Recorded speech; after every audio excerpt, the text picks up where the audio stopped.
हर हर महादेव। श्री शिवाय नमस्तुभ्यम। आप सभी कमेंट में हर हर महादेव जरूर लिखिएगा। चैत का पावन महीना शुरू हो गया है और चैत मास के चारों सोमवार तीसरा सोमवार कहलाते हैं। इन सोमवारों को जगदीश जी के पट तथा बेटों की पूजा होती है।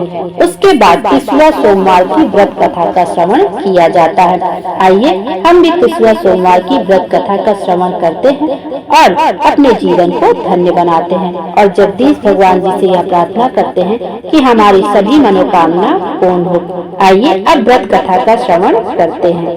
प्राचीन काल में भाटों का एक परिवार बड़ा निर्धन था। एक दिन भाटिन ने अपने दामाद तथा पुत्री को भोजन कराने की इच्छा प्रकट की। भाट कई गांवों से भिक्षा मांग कर ले आया। भाटिन ने स्वादिष्ट भोजन तैयार किया।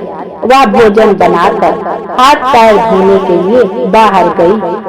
दोनों ने रसोई में जाकर देखा तो वहाँ केवल एक छोटी तथा बड़ी दो रोटियां ही थी। वे बड़े दुखी हुए, फिर भी उन्होंने अधिक निराश न होकर बड़ी रोटी दामाद को और छोटी रोटी पुत्री को दे दी। दामाद तथा बेटी को विदा करके भाट श्री जगदीश जी के दर्शनों के लिए निकला। उसने रास्ते में देखा बहुत से लोग वृक्षों के पत्ते तोड़ तोड़ कर दोने तथा पत्तले बना रहे हैं। कारण पूछने पर लोगों ने उसे बताया कि राजा के महल में श्री जगदीश जी का भंडारा है। भाट भी उनके साथ काम करने लगा। सायकाल होने पर वह भी उन्हीं के साथ राजमहल में चला गया। भाट भी भोजन करने बैठ गया। उसने एक पत्तल में स्वयं भोजन किया और दूसरी बांधकर एक मटकी में रख ली। छाछ बेचने वाली स्त्रियां शहर से गांव लौट रही थी। उसने वह मटकी उनमें से एक स्त्री को दे दी। वह स्त्री अभी थोड़ी देर ही आगे चली थी कि मटकी का बोझ बढ़ने लगा। उसने मटकी उतारी और देखने लगी कि उसमें क्या है। जो ही उसने अपना हाथ मटकी में डाला तो हाथ उसी में फंसकर रह गया। अंत में उसने श्री जगदीश जी का स्मरण करके कहा, भाट की सौगात, भाट यहाँ के जाएं, हमारा हाथ छूट जाए। इतना कहा ही था कि हाथ मटकी से निकलकर बाहर आ गया। घर पहुंचकर उस स्त्री ने अपनी सास से कहा कि इस मटकी में देखना मत, भाटिन को बुलाना और उसे दे देना। पर सास का शंकाशील हृदय न माना। जो ही उसने मटकी खोलकर देखी तो उसमें हीरे पन्ने थे। सास के मन में बेईमानी आ गई। उसने वह मटकी स्वयं रखकर भाटिन को दूसरी मटकी में गेहूं भरकर देने का विचार किया। जो ही सास ने गेहूं निकालने के लिए कच्ची कोठार का छेद खोला, उसमें से कीड़े निकलने लगे। घबराकर सास बोली, भाट की सौगात भाट के जाए, हमारे गेहूं गेहूं हो जाए। इतना कहते ही गेहूं के गेहूं हो गए। फिर उसने भाटिन को बुलाकर मटकी उसे दे दी। भाटिन ने जाकर मटकी को खोली तो उसमें हीरे जवाहरातों से भरा पाया। उसने एक हिस्सा पुण्य कर्मों के लिए संकल्प करके शेष अपने निर्वाह के लिए रख लिया। उधर भाट श्री जगदीश जी की यात्रा के लिए आगे बढ़ता चला जा रहा था। उससे रास्ते में एक साधु मिला। साधु ने कहा, यदि तुझे सचमुच ही श्री जगदीश जी की छड़ी लगी है तो तू हमारे धुने में धंस जा। तत्काल ही श्री जगदीश जी के पास पहुंच जाएगा। जो ही भाट धुने में धंसने लगा, साधु ने मना करके अंधेरे कुएं में गिरने का आदेश दिया। भाट कुएं में कूदने को भी तैयार हो गया। भाट तो सारी परीक्षाओं में सफल पाकर साधु बड़ा प्रसन्न हुआ। रात को साधु ने भाट को एक चुटकी दाल, चावल तथा आटा देकर भोजन बनाने के लिए कहा। भाट ने एक हांडी में दाल चावल डाल दिए और आटा गूंथ कर ढक दिया। आँच लगते ही खिचड़ी हांडी से बाहर उफकने लगी। भाट ने उफान में आया हुआ पानी पी लिया और उसी से संतुष्ट हो गया। रसोई हो गई। उसने साधु को भोजन के लिए कहा। क्योंकि रसोई पहले से ही जूठी हो चुकी थी, इसलिए साधु ने भोजन करने से इनकार कर दिया। भाट ने राहगीरों को भोजन कराना शुरू कर दिया। फिर भी भंडार में बहुत सा भोजन बच गया। तब भाट ने साधु से कहा, अब मैं समझ गया, आप ही स्वामी जी हैं, क्योंकि ऐसी सिद्धि किसी और में नहीं है। मैं अल्पज्ञ हूँ और आप सर्वज्ञ हैं। मैं आपकी परीक्षा लेने योग्य नहीं हूँ। जिस प्रकार आपने कृपा करके मार्ग में दर्शन दिए, वैसे ही पुरी में भी दीजिए। साधु बोला, जहाँ हम हैं वहीं पुरी भी है, भ्रम में ना पड़ो, जो इच्छा हो मांग। भाट बोला, महाराज मैं बहुत गरीब हूँ, मुझे तो पेट भर भोजन भी नहीं मिलता, कृपया मेरी दरिद्रता दूर कीजिए। साधु ने कहा, पुरी के पास ही बेत की झाड़ी का वन है, तो उस झाड़ी में से 5 बेत तोड़ ला। भाट ने वैसा ही किया। बेत तोड़ते ही उसके मुस्के बंध गई। यह देखकर साधु ने कहा, तू लालची है, तुझे असंतोष तो है ही, तेरी तृष्णा भी प्रबल है, इसी कारण तेरी ऐसी दशा हो रही है। तो इन बेतों को छोड़ने का संकल्प करके केवल 5 बेत लेकर चला जा। भाट ने वैसा ही किया। वह 5 बेत लेकर साधु के पास पहुंचा। साधु ने उसे पीपल की एक पटलोई देकर कहा, चैत मास के प्रत्येक सोमवार के हमारे नाम पर भंडारा देना। ऐसा करने से इस बटलोई में 56 प्रकार के व्यंजन मिलेंगे।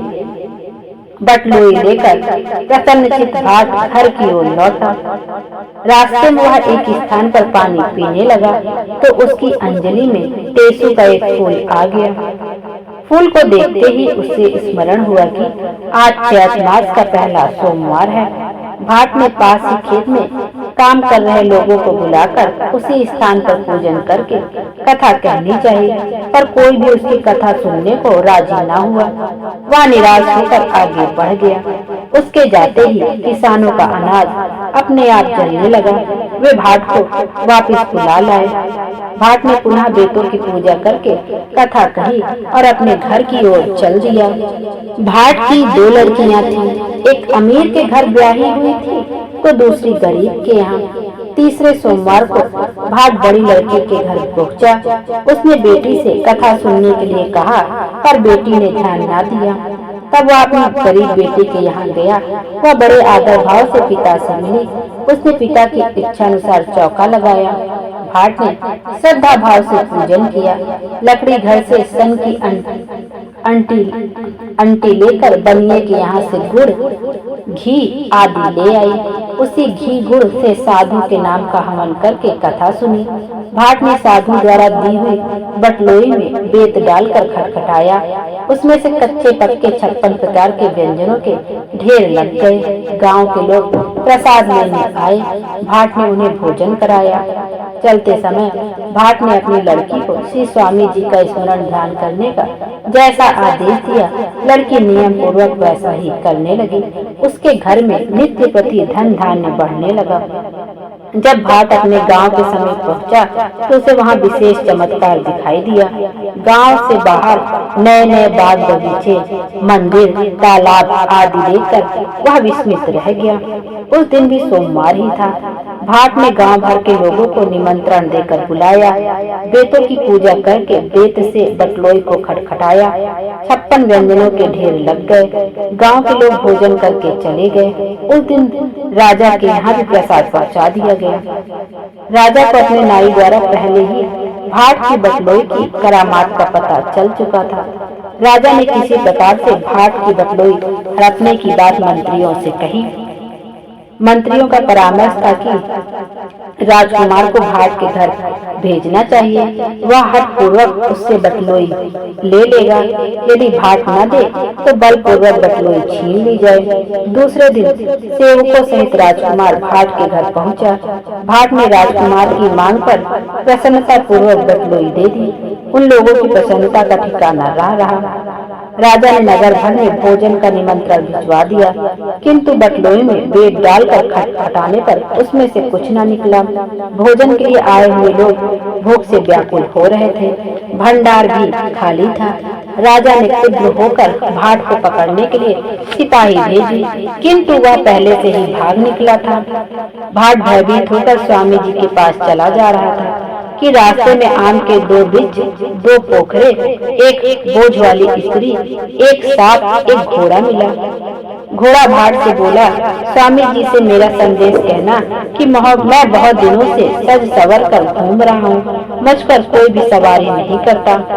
भाट आगे बढ़ा तो उसे एक नदी, एक गाय तथा एक अध बने मकान का मालिक मिला। वे सब दुखी थे। उनके सबके संदेश लेता हुआ भाट जगदीशपुरी के समीप जा पहुंचा। वहां स्वामी जी ने उसे पुनः दर्शन दिए। उसने स्वामी जी को साष्टांग प्रणाम करके बटलोई तथा अपने बड़े बेटी दामाद की घटना कह सुनाई। स्वामी जी ने उससे कहा, घर लौट जाओ, राजा से बटलोई ले लो तथा अपनी बेटी दामाद को कहानी सुना दो। भाट स्वामी को दंडवत प्रणाम करके लौट पड़ा। वह जितने कदम घर की ओर उठाता उतना ही बहरा होता जाता था।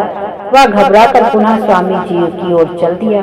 वहां पहुंचकर उसने रास्ते में मिलने वालों के संदेश कह सुनाए। स्वामी जी ने बताया कि वे आम के पूर्व जन्म की देवरानी जेठानी हैं। वे सदा कलह करती रहती थी, कभी भी मिलकर नहीं रहती थी, इस कारण उनका जल कोई नहीं पीता। तुम दोनों पोखरों को 5-5 चुल्लू जल पीना, तब सब लोग उनका जल पीने लगेंगे। बोझ वाली स्त्री स्वार्थहीन है, उसने पूर्व जन्म में दूसरों से अपने बोझ तो उतरवाए पर उनके बोझ नहीं उतारे, इसलिए उसे यह दंड मिला। तुम यदि उसके बोझ को स्पर्श कर दोगे तो उसका बोझ उतर जाएगा। सिर पर बड़ा भारी तवा लेकर फिरने वाली स्त्री ने पूर्व जन्म में सास ननद की ओट करके चूल्हे पर तवा चढ़ाया था और खाने बैठ गई थी। तुम उसका तवा छू दोगे तो उसका पाप दूर हो जाएगा। आधा बाबी में तथा आधा बाहर रहने वाला सर्प पूर्व जन्म में प्रधान था। उसने औरों की विद्या तो ले ली थी पर अपनी विद्या किसी को न दी थी। तुम्हारा स्पर्श पाकर वह भी चलने लगेगा। गाय पूर्व जन्म में स्त्री थी, उसने अपनी सौत तथा अपने पुत्र में झगड़ा करवाया था, इसलिए उसे बेटे का वियोग हुआ। तुम उन्हें भी मिला देना। घोड़ा अपने स्वामी को रणभूमि में लड़ता छोड़कर भाग गया था। यदि तुम उस पर सवार होकर 5 कदम चलोगे तो सब उस पर सवारी करने लगेंगे। आधे बने मकान के मालिक से कहना कि उसके नगर में कोई कन्या कुमारी है तो उसके माता पिता बड़े निर्धन हैं। उस कन्या का यदि वह किसी अच्छे घर में ब्याह कर देगा तो उसका मकान सहज ही उठ जाएगा, उसकी समस्त मनोकामनाएं पूर्ण हो जाएंगी। इतना सब कहकर स्वामी जी अंतर ध्यान हो गए। जब रास्ते में सबको संदेश पहुंचाता हुआ बाट अपने घर पहुंचा तो राजा ने उसे बुलाया और उसका भव्य स्वागत किया। उसकी बटलोई उसे लौटा दी। भाट ने स्वामी जी की पूजा की, लड़की और दामाद को बुलाया और उन्हें कथा सुनाई। कथा सुनने से उनकी संपत्ति पहले जैसी हो गई। इस प्रकार कुदरती भाट की यात्रा के समय से 30वां सोमवार की यात्रा का प्रचलन हुआ। येसु के फूल से पूजन की परंपरा भी यहाँ से ही शुरू हुई, इसलिए इन्हें 30वां सोमवार कहते हैं। बोलो जगदीश भगवान जी की जय, बोलो विष्णु भगवान की जय। हर हर महादेव। बोले बाबा हम सब की मनोकामना पूरी करें और हमारे जीवन को खुशियों से भर दे। Thank you.